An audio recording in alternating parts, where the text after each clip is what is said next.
Friends, welcome to the Dawn Agreement, the D&D5E actual play with the Book of Zintrana, Chapter 2. Do you not mean the Book of Fathers, Chapter 2? Listen, some people like that accent, but I'm actually gonna wreck my voice doing that. You know that, right? Like I'm just okay. Nice. I'm gonna burn out doing Farless. One thing to note, friends, is that later today, which will actually have been yesterday for you if you're watching this on the day it releases, I will be putting out the Patreon post for the first wave of rewards. So investors will get to choose rewards they think match each character. You'll pick from a list of 5.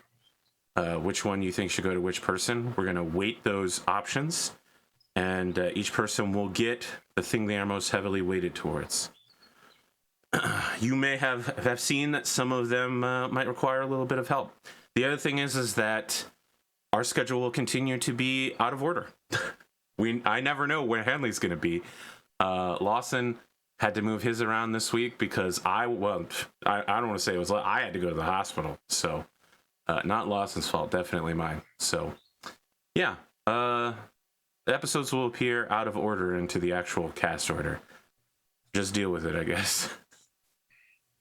Zintrana, I believe if we did at the end of a previously on, your plan was to head to a tavern called the Rusty Knocker, where you had been guided to in a divine vision, and you were going to bring Farless with you, or Farless more likely invited himself. Does that sound correct? That sounds correct. And I think a goat was watching us as we made our way to the well, town. that was just in your divine vision, but also, yes, a goat is literally watching you. There are going to be a lot of goats in this campaign. Yeah.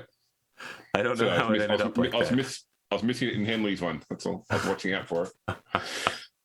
It's not like Psych where there's a pineapple in every episode.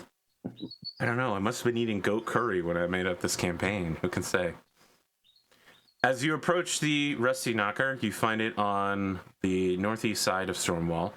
It seems to have, at some point, been a pretty lively tavern, although, given the stench of death that you are smelling from outside it, and the presence of 2 Stormwall guardsmen dressed in military uniforms, you suspect that no one's been inside today. They nod as they see Farless approaching in his outfit, in his uniform, and move to allow you to enter. Do you know anything about anything happening here, Farless? Let me prep my Farless here. Okay. Me. Ladies in Trana, I'm not quite certain what's happened here, but rumor is that some bodies were found under the floorboards. It seems that there's some sort of basement underneath the Rusty Knocker. Oh, well, I'll turn to one of the 2 guards. Is that correct? Has there been bodies found here? Yes, there are several bodies. I believe 3 got brands on them. Think I recognized it. And he turns to the other guard who says, "Yup, there, Echo Scorpion for sure. Bunch of filthy thieves. Not really sure why we're investigating this. A dead thief is a dead thief." I'm here as a practitioner and a member of the Dawn Agreement. I'm here with Sergeant Farless. Do you mind if I have a look? They look to Farless, who looks back at them, and they just nod. All right. So he says there's a smell of death from inside, is there as well? Yes. But as you step in, you can see why it was a popular tavern. There was a nice common area in the middle where people who wanted companionship could find it. There were private alcoves along the edges for people that wanted that. The whole place smells of beer that's been poured onto the floorboards. And what do they call those things? Eternal stews? You know what I'm talking about when I say that?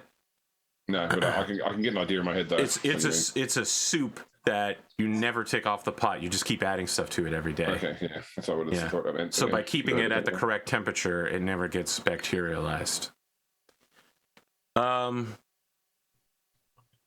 The inside at this level appears completely in order, with the exception of in a corner of the bar, something has been like destroyed with sledgehammers and crowbars that have been left behind, and it's clear that there's like a secret passage to underneath the rusty knocker. Is there anybody else inside? No. Okay.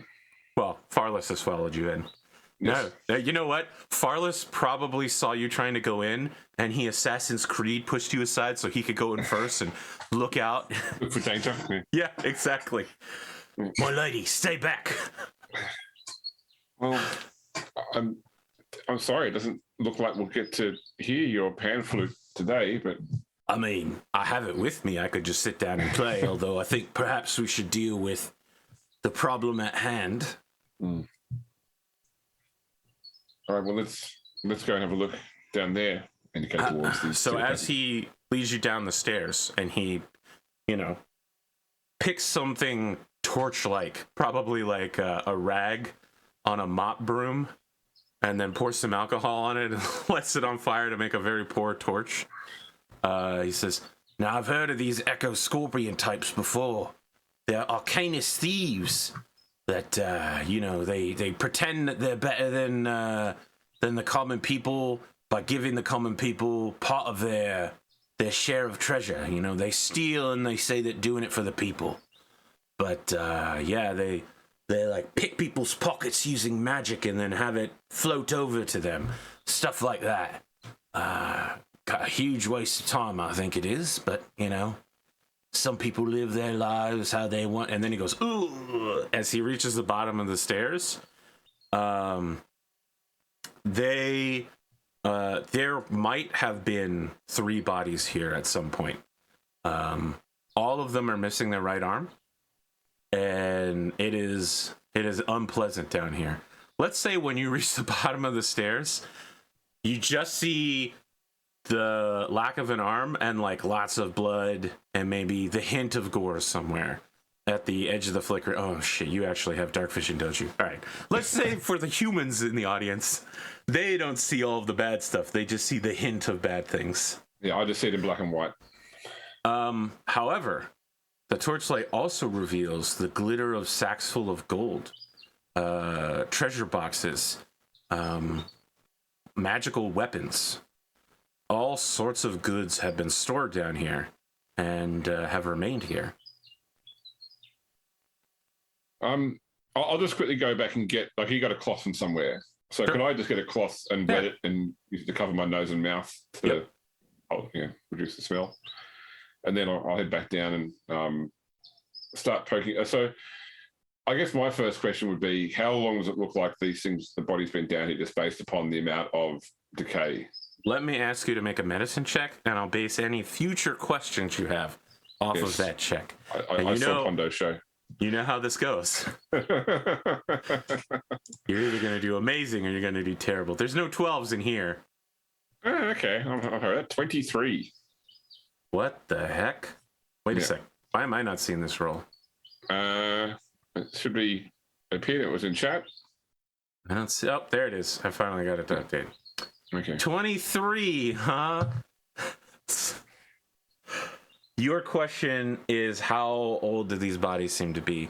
The answer to that is that they seem to be exactly as old as when you received your vision. Oh, so only like earlier today. Yes.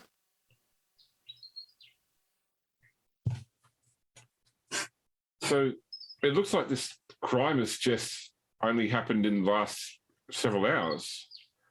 Farless goes, "That's impossible. Look at the bodies. They've already started to decay." But look at I'm sorry, go ahead. So he's like pointing to several body parts. And when you look at them detached from the body, they actually do seem to be older than the bodies that they were attached to. Like, they're decaying faster. Ah. Can you make an Arcana check? I mean, I'm gonna say I do have spells that allow you to preserve a body after it dies as well. But I'll make the check. 13. How are you seeing this so much fast? There's something wrong with my Foundry right now. I have to switch scenes in order to see your rolls. Okay, so a magical ritual was performed here. You can sense that I wouldn't say it's like powerful magic, but magic flowed through this room very briefly and violently. You also sense that the bodies, the parts of the bodies that had been removed, magic has been drained from them faster, like peripherally, than the rest of the body.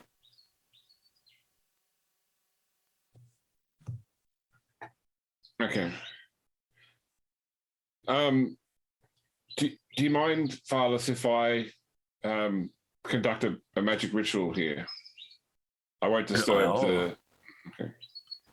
I start laying out the components to cast Detect Magic as a ritual. Okay.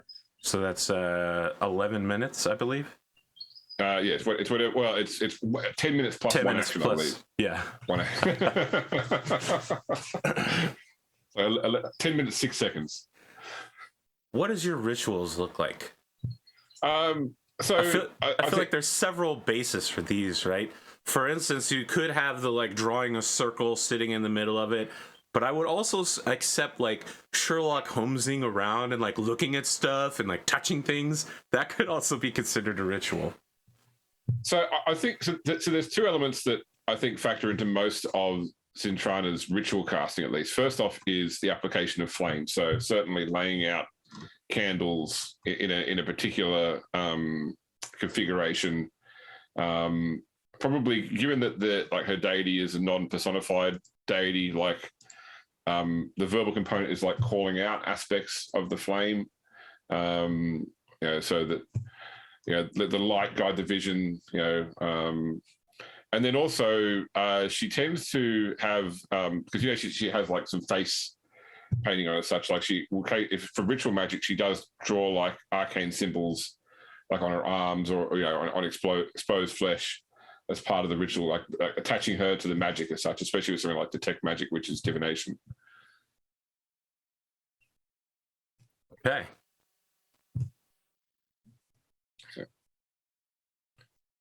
Okay. Cast it without having to use a spell slot because it's Yep, because it's a ritual. You detect several of the weapons in this room are magical. There is a treasure chest with something magical locked inside of it. There is traces of magic in all of the bodies here, but there is none in the limbs. It's only in whatever remains of the, person. The torso. With Detect Magic, it used to make items glow so anybody can see it. Is that still the case, do you think? No, you can use your action to give yourself a faint aura around any objects. Okay. So you can also learn the School of Magic if you'd like to. Okay, I will attempt to divine the School of Magic from the body. So I'm going to assume the weapons are just abjuration because they're enchanted, but I'm interested in what's in the bodies. Necromancy. Okay. Henley's been here. No. Wrong city, but okay. Who knows what he did before coming here? That's right. This is where I reveal that the whole campaign is Memento, and it's all taking place at different times. Yeah, I was going to say it's all different. Henley was actually behind everything. God, that would be amazing. I should do that sometime. Yeah, Henley's campaign. Henley's chapters were actually like a year ago.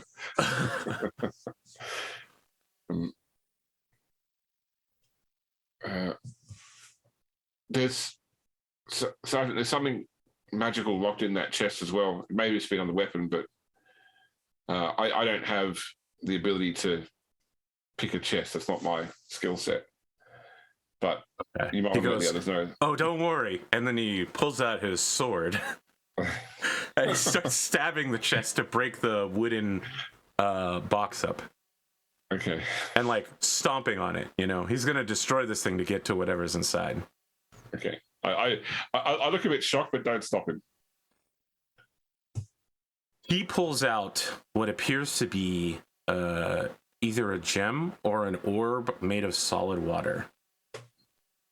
So you can see water moving around inside of it, and it is perfectly spherical. Okay. Detect magic, does it have a duration, or is it past now? It is, if you concentrate on it, it has 10 minutes. Yep. Okay. So can I extend the school detection to that object? That object does not have any magical school. It is simply magical on its own. Okay. Interesting. I don't know what this is. Maybe this is something that we should consult with with Forest Swift on. Could be. I also know several practitioners in town I could get this identified at for a small fee. I sort of like look at my feet for a second. How small a fee are we talking about? I think like a gold coin. Okay, well, I can cover that. That's fine.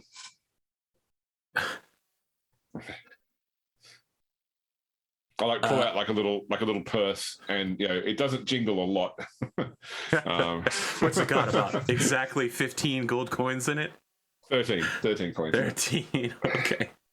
All right. So he says, "Well, is there anything else you want to do before we leave here?" And you know we're gonna have to bring this back after we figure out what it is, right? Exactly. Yes. Who will actually investigate this? Whose responsibility is this?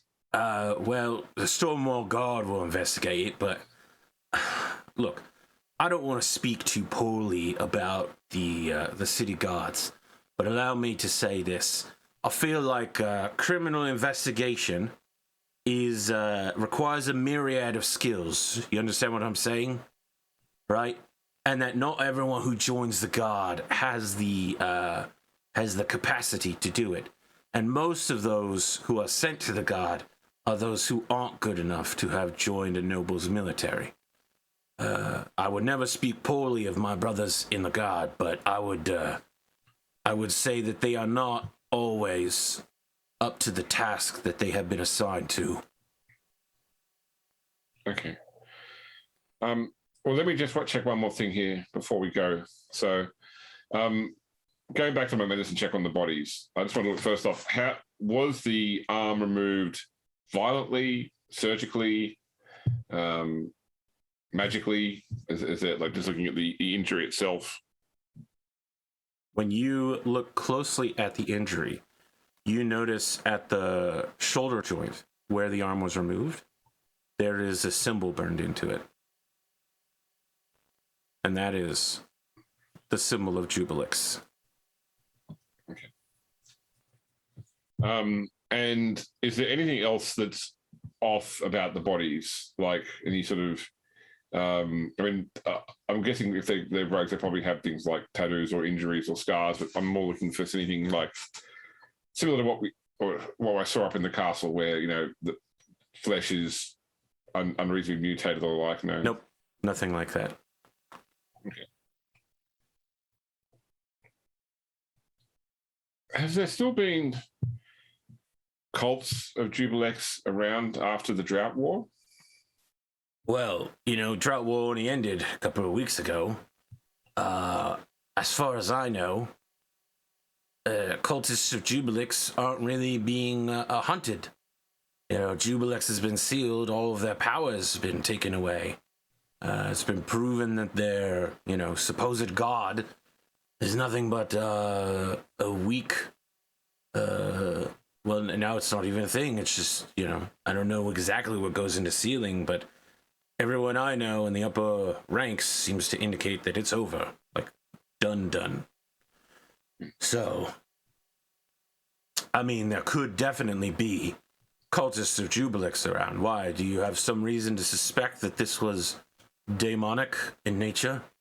Well, I'll like gesture him down to show him the symbol scarred into the flesh. All right. He makes a quick sign of the god of victory. God of war, victory, and goes, "My gods, such evil." So whoever perpetrated this was definitely a worshipper or the like, or believed in the magical power still of Jubilex. Who do we tell?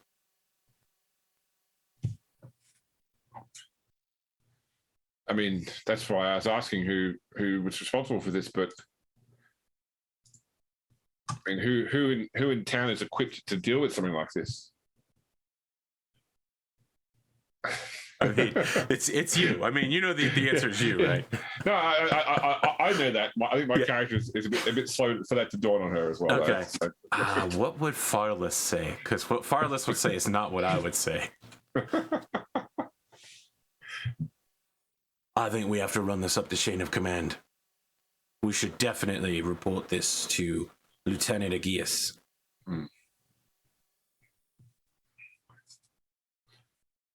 I'm not sure who they'd send to investigate these. As I mentioned, the guard is not particularly equipped to do this. If only we had some sort of specialist in magical detection who would be willing to risk their soul to fight evil directly. All right, that sounds like something Farless would say. I mean, look, I guess that's what I'm here for. This is why. I mean, I'm here to heal, but I can't look away from this. This is what the agreement does. It must be destiny, then. It must be that the campaign is on the rails right now. No, that's not what you would say. Yeah. Again, that's what I would say. You know, it's hard to fake destiny in a tabletop role-playing game. It's always going to be railroading. I can't be sure, but the age that these bodies appear to be, and I know that the limbs are aged further, but the bodies, the time frame seems to be in line with when I experienced that vision up in House Hesper.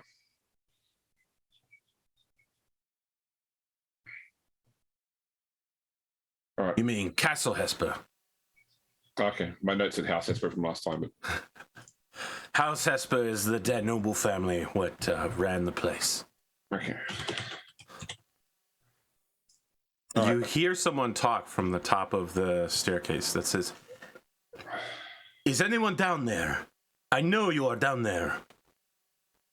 Yes, I'm Zintrana with the Dawn Agreement, and Sergeant Farless here. Ah, so you are with the Dawn Agreement. Wait there for a moment. I will arrive.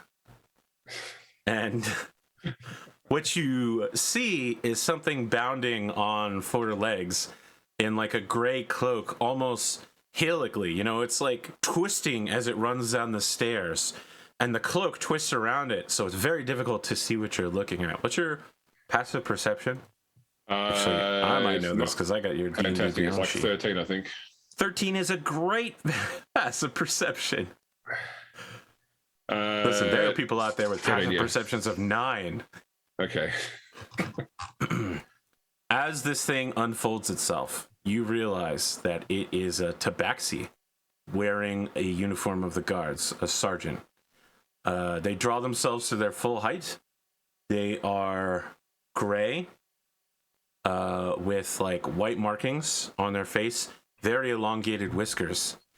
They aren't wearing any uniform or armor beyond like a cloak clasp that indicates that they're a guardsman, and like a bow, a very small bow. I mean, I'm talking like a halfling could use this bow on their belt, and a sword. This creature draws this. All I can see is Puss in Boots, just so you know. Yeah, it's kind of close. I am Ketrothfus. I am a member of the local guard. I am here to investigate these terrible crimes. Who are the two of you that you have found yourself in this place of crime?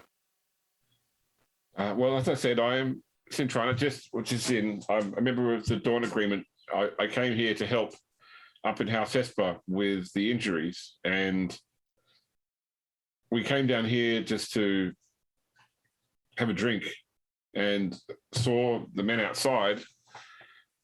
They seem to defer to the sergeant here to let us come in and investigate. I'm a practitioner, a cleric of the flame. All right, he gives you a slight bow and says, "A cleric, you are very welcome here. My apologies for any seeming hostility.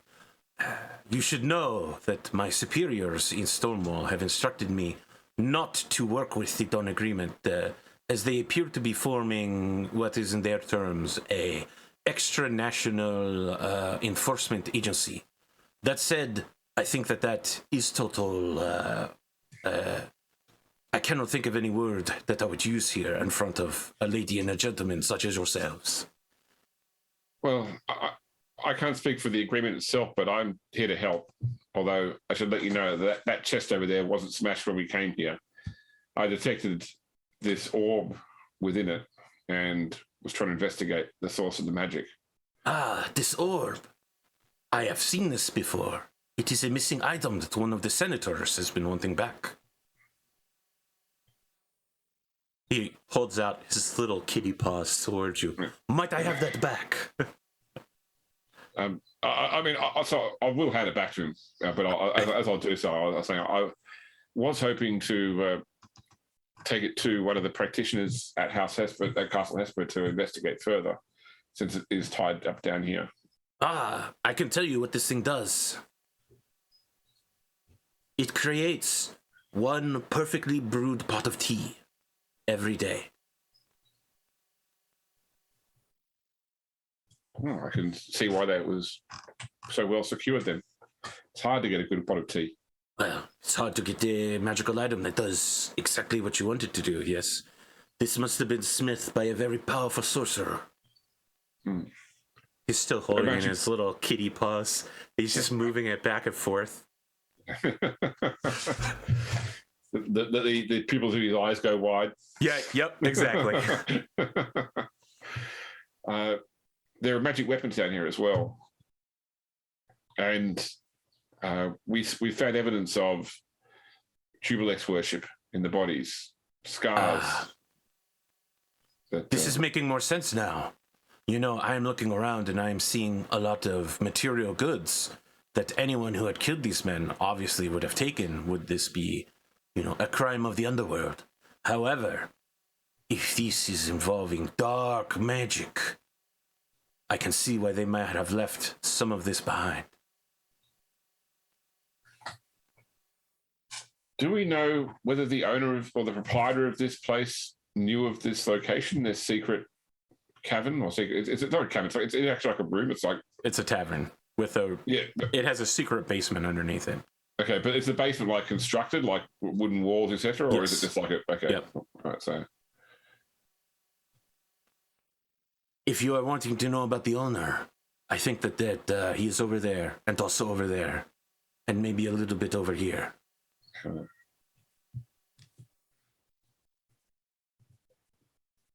So it's hard for me to say when exactly this happened, as some magic has affected the bodies. I don't think that the severed limbs have been affected, though, so their decay would seem more natural. Once again, could I still go off that same medicine check to identify how long those look like they've been there for? They look like they've been rotting for several days. Okay.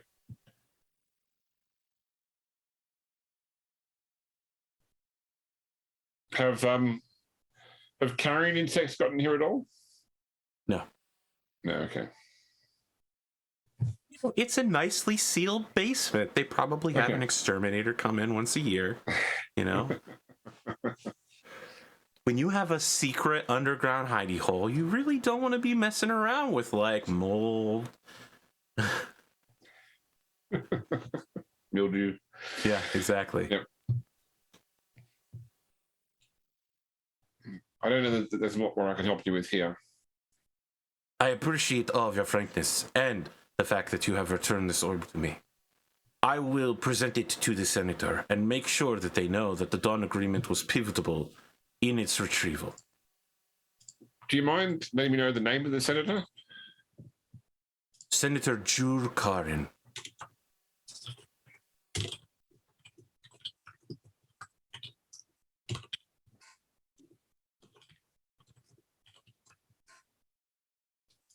All right. Where can we find you if we need to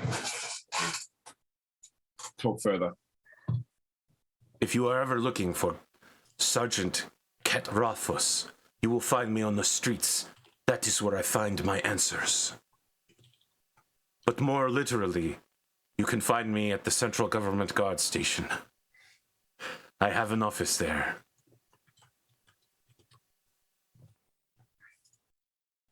All right, well, pleasure to meet you, Sergeant. I'll put my hand out to Eddie's hand. All right. He holds, using his toe beans, the orb in one hand and shakes your hand with his other paw. All right. Then Farless, we should... Yeah, Farless is just like, well, that was quite a character. I'm just glad he didn't charge me for, breaking and entering that chest. Yes, I'm sorry if I didn't mean to create any problems. I just didn't want them to think that was part of the crime scene. I understand, my lady. Where should we go to next, now that we know what the orb did? So he looks around and he goes, maybe we should find our answers on the streets. And he laughs as he says it.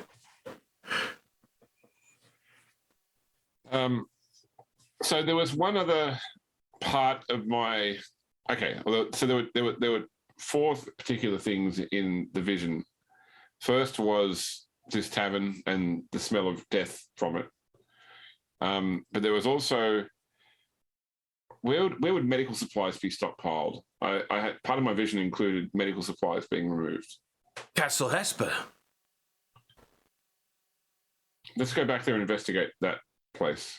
I don't think the goat's significant. Okay. Can you make a perception check real quick? Sure.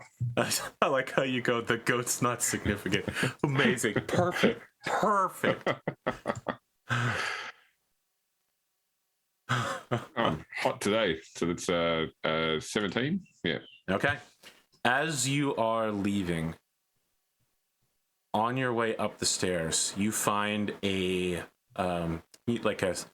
significant, perfectly pushed out nail that has caught on it a piece of a cloak that looks exactly like the cloaks you just saw Ket Rothfuss wearing, and also the one that Farless is wearing.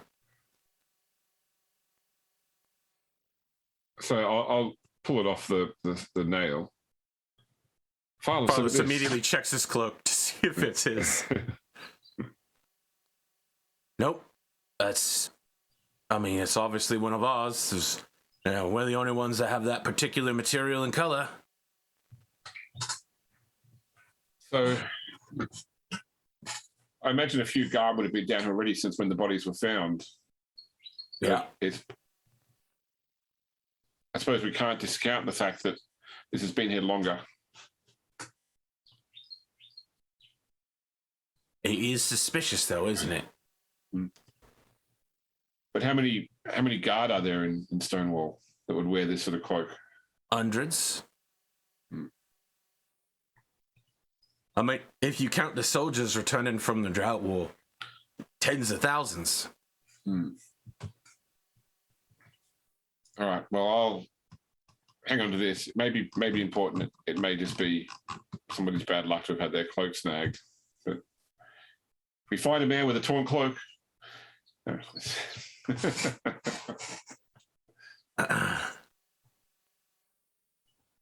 Let's get back up to Castle Hesper. Okay. As you make your way back to Castle Hesper, Farless pulls out his pan flute and plays it on the walk back. It's basically like a funky fey version of Dancing in the Moonlight with one instrument. He's doing his best here. It's not bad, he's not a bard or anything, but it's not bad. Okay. No, in between songs, I thought you've got quite the talent, Fatherless. Well, when you're part of the logistics division, you get a lot of time to yourself in order to learn how to do things like this. Well, you should keep that passion going. I know it's That's harder what my after commanding things officer said. You know, the guy who was in charge of garden. What happened to him? I think he's still alive. Okay. You know, I got promoted.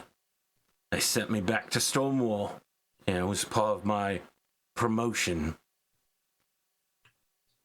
Did you fight in the Drought War? Oh, yeah, I mean, I wouldn't say I fought directly, but I was on the front lines. You know, I don't know that I ever would have engaged in combat in the way that you're thinking of it, but I did stop several assassination attempts. It seems that I'm glad you're around, Farless. Thank you. I'm around too.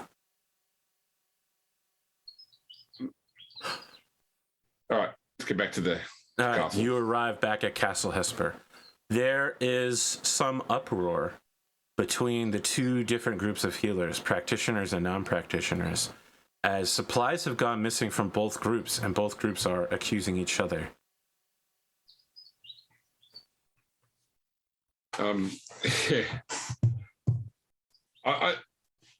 Does it look like it's going to, if I did nothing here, is it going to escalate into anything more, or are they just going to basically decide? No, it's just a lot of. You get the idea that while the arguments may not always be about missing supplies, the two groups arguing with each other is a constant in this camp. No one here appears to be alarmed by this, just concerned. Okay, so I'm not going to try and break up the argument while it's happening. I'd rather talk to the participants after they've stomped off their own separate way. Amazing, James. No way. Did you want me to break it up while they're... No. Well, listen, but can you imagine that 99% of players would immediately jump in? After about 30 minutes of screaming at each other, Foro Swift and Angle both head back to continue their own duties. They have each set something of a guard, like they've issued one or two of their own people to like watch over the other group to make sure nobody sneaks in and steal their supplies. So it's basically like losing part of their workforce to just keep an eye on each other. Who would you like to talk to first? Swift. Okay. Foro is pacing annoyedly in the chapel-like tent that they've set up for him. And when he sees you approaching, you know, he gives you a sign of greeting and says, Zintrana, thank you for returning so quickly. I assume you've heard the news that the non-practitioners are blaming us for the loss of their supplies. I believe this is all a ruse to steal, to cover the stealing of our supplies. They've taken a bit of everything we have, except for the holy water, oddly.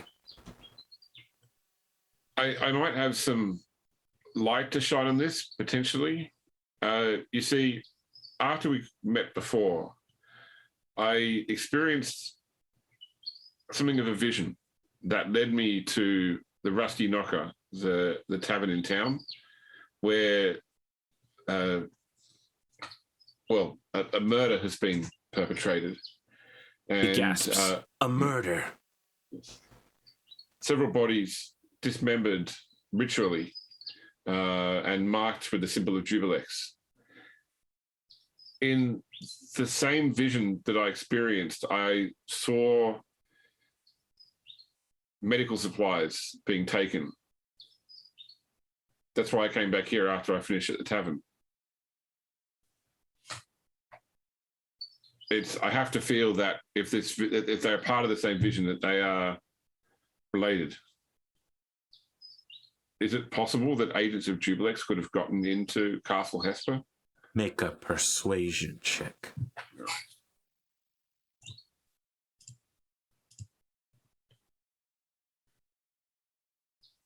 Is that 19? There's This is not a roll for convince someone of a conspiracy. A 19 is pretty good, though. So he says, a conspiracy. Jubilex worshippers among our numbers here in Castle Hesper. You have done well to bring me this information, Zintrana. I will set my people to watch for the signs of our enemy. I will make sure that we find which one of Miss Angle's healers is one of the filthy Jubilex worshippers. I don't want to cast accusations in any particular direction yet, but one thing I did find was a torn cloth from one of the guards' cloaks. Of course, guards had been in the crime scene investigating it, but Sergeant Farless here was the only one from Castle Hesper that was there. I'll turn back to Farless. We should check the cloaks of the guards here, see if any of them have. I mean, the people here are not exactly taking the best care of their equipment, and even in the best of times, I think you'll find that tears will happen. I can't say I think that would do much good, but if you want to, I can speak to the lieutenant about it. Well, I think you're right, but I think we should be on our guard, pardon the pun. Very well. If you'll excuse me, I will go speak with Lieutenant Acas immediately. All right. I'll speak with Miss Angle and meet you back at my tent. Very well. 4-0 is quietly setting aside some of his more trusted members to put new spells of protection around this place, and seems to be forming like a council to hunt whichever Jubilex worshippers are among us. It's literally, he's just put a button in the middle of the room and he says, all right, it's among us, guys. Okay. Who are the imposters? It's about to turn into the Crucible. People are going to start saying, she's a witch. All right, well, I'll leave them and go and she's find... a warlock. I'll go and find Miss Angle. All right. Angle has a lot to do involving sewing people's injuries back up and taking care of older injuries. You know what I mean? Like hospice? Not hospice. Like therapy, but also like changing dressings every day to make sure that something doesn't go bad. When she sees you, she immediately has one of her students take her place, and she comes to talk to you and says lowly, "Did you find out? Was it the filthy elves that stole our supplies?" I know you don't put a lot of stock in practitioners, but I left Castle Hesper before to go down to the Rusty Knocker, where a vision from the flame led me to the scene of a crime, death, people killed and dismembered ritually by servants of Jubilex. But the same vision told me of stolen medical supplies, which I realized too late to intervene were here. I don't know who is involved, but I feel that it's possible someone in this place, I indicate towards the castle, is responsible for both crimes. I would like you to make a persuasion check at disadvantage. No worries, yeah, because she's lying. There are two circumstances working against you. One, she already doesn't like you and trusts you. Yeah. And number two, you went to the practitioners first. Yeah. It's like if you were playing a Fallout game where you had to talk to two sides, and the second one you talk to is automatically against you. 8 is the best I can muster then. An 8? Yeah. That is unfortunate. All right. This suspicious look crosses her eyes, and she says, "Yeah, sure. Whatever you say, Zintrana," as she steps away backwards from you and begins to talk to some of her people. several of them keep an eye on you. Yeah. I'll go back and I'll go back to my tent and wait for Farless then. Okay. It is some time before Farless returns. And he says, Lady Zintrana, something has happened. What happened? Several soldiers here in Castle Hesper were out on an evening pass to go get some drinks. I'm afraid they haven't come back. The lieutenant has asked the two of us to investigate this particular crime. Of course.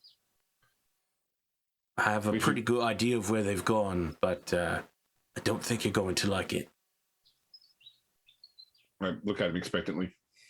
It's a wizard's fraternity. Why wouldn't I like that? They say they do unnatural things there. Dark things.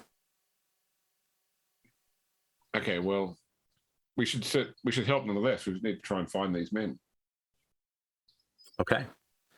As the two of you set out into the cool evening of Stormwall, that is where this particular episode ends. I hope you're piecing together the conspiracy, James. It's real. I hope you're piecing together your voice. I don't know what I'm doing with Farless anymore. I didn't want to take it all the way down to the bottom register, you know? I just got to bring more joy to his life so he doesn't have to speak so dour all the time. That's the part of me I gave to Farless. Well, I don't know what else to say. Keep an eye on Patreon friends. If you are at any level of Patreon, even the $1 level, you too can vote over the next week to see who gets what. I'm not going to tell you what items are available right now, Zintrana, but if there was one thing you wanted from the audience, what would it be? Any one item or object? I don't know. A clue. A clue? I don't know. I don't think that I want for a lot in terms of, items as such. Like, one of the things I was interested to see with this game is what percentage of it was skill based versus what percentage of it was combat based. Like I sort of had like two directions to take the character depending upon which way it went, and it certainly. And I think obviously the experience is tailored to the characters because obviously I saw in Spoon session he got to have combat straight away, which I think played. The mission he undertook was literally go kill some bandits. Yeah. Okay. Nice. It was very straightforward. Yeah, so I'm leaning more towards like obviously the skill. Oh, don't worry, there will be combat for you. Yeah, that's fine. But I think that look, in my own one of my own D&D campaigns, I had a paladin who tried to charm an undead giant skeleton, and I was like, that's not going to work. But so I understand the character that's going to try and avoid conflict, but yeah, not quite that way. So I don't know how that would play into whether there's sort of skill boosting equipment or the like, but certainly I think that skills are more important to me than better weapons or armor, for example. But I'm going to see what you come up with as the audience participation. Hey, Jeff, can I quickly show you in the audience what I got yesterday? I'm very excited about. Sure, please do. Yeah, I'm going to pick it up. Is it just a giant Zintrana action figure? No, look at this. Look at this. Curse of Strahd revamped. What is that? What the heck is it? What is the box? It's coffin shaped. Jesus, it's so big. Because I've been running Curse of Strahd, and the book itself was pretty hard to come by, and they just released this revamped is what they did there, version of it, which comes with like the tarot deck and like a Strahd's invitation to the characters on like sort of on a vellum. So I was excited to get that, and it was on special too from my local friendly gaming store. Cost me like $60. Okay. Jesus, just can't get over that box, man. It's so fucking big.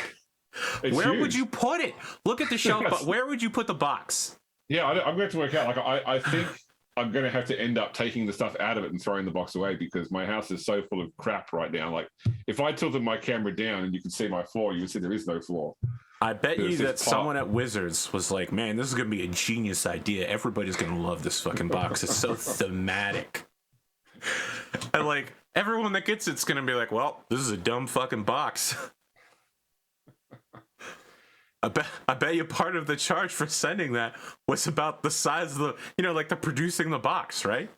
Yeah, well, look, I'll tell you. So when I played MMOs in the past, I played a lot of MMOs, and if they have, oh really, James? I didn't know that about you. If I've gotten into the game at the start, and I could have, I've bought the collector's edition. Yeah, now, a lot of those collectors, like if I think of like the Old Republic, did this. Warhammer Age of Reckoning did this. Elder Scrolls did this. Their main item you got from the collector's edition was a giant statue of something, like a statue of Darth Malchus from the Old Republic, or the whatever, the evil demon from Elder Scrolls, which means they come in these boxes that are like this giant size. And I had them up on my shelf, and they were taking up so much room in my house. And I was like, I don't display literally, I'd never even taken a statue out of the box. I didn't want the statue. I just wanted to say I got the collector's edition, you know. And so I've had to get like... What a first world problem, James.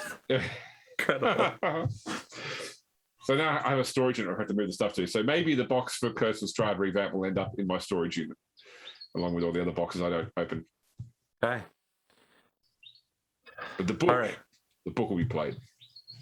Sure. Listen, speaking of books, I got somebody that wants to send me a TTRPG book so that I can review it. And I'm like, is this it? Am I back? Am I no longer a busted geriatric millennial? Am I back now? I stopped losing subscribers today. Is that what it was? I'm back to 0. Flatline. Oh, wow, okay. Yeah. It's all coming up, AP. I can't even keep doing this bit. All right, James, let's end the episode here.